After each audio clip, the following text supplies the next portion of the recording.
Değerli dostlar, selamünaleyküm. Bir vacib məsələni diqqətinizə çatdırmaq istəyirəm. Belə yeri gəlmişkən bir məsələni isti-isti vaxtında müdaxilə etmək lazımdır.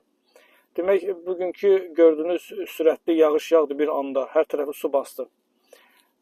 Bu yağan leysanın verdiyi zərərlər müxtəlif təsərrüfatlar olduğu kimi eyni zamanda elektrik təsərrüfatına da ciddi zərər verir.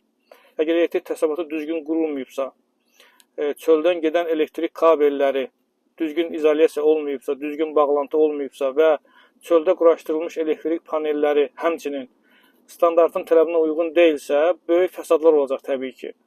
Elektrik paylayıcı lövhəsinə dolan yağış, sızan yağış artıq demək olar ki, o panelin istismar müddətini çox aşağı salacaq və qısa bir zaman sonra artıq orada problemlər əmələ gələcək, korroziya əmələ gələcək, hətta bu qısa qapanma elib avadanlıqları yandıra da bilər, sıradan çıxara da bilər.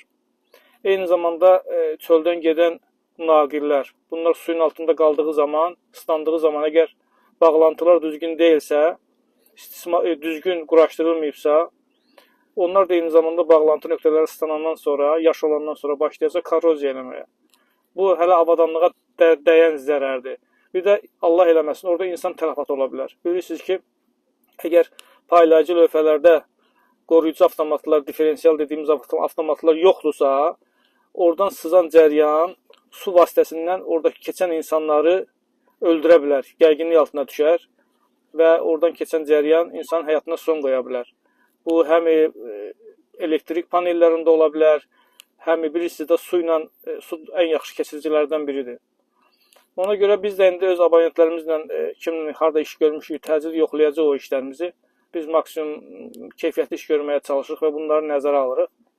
Eyni zamanda bunu məlumat xarakterli paylaşıram ki, yəni ki, belə şeylər qaçınılmazdır, həyatımızın bir parçasıdır. Ona görə elektrik təsərrüfatına ciddi nəzarət eləmək lazımdır, düzgün qurmaq lazımdır və bu, bilirsiniz də, heç kim sığortalanmayıb təbii hadisələrdən, yəni ki, belə ki, yağışlardan, leysanlardan, qardan, borandan.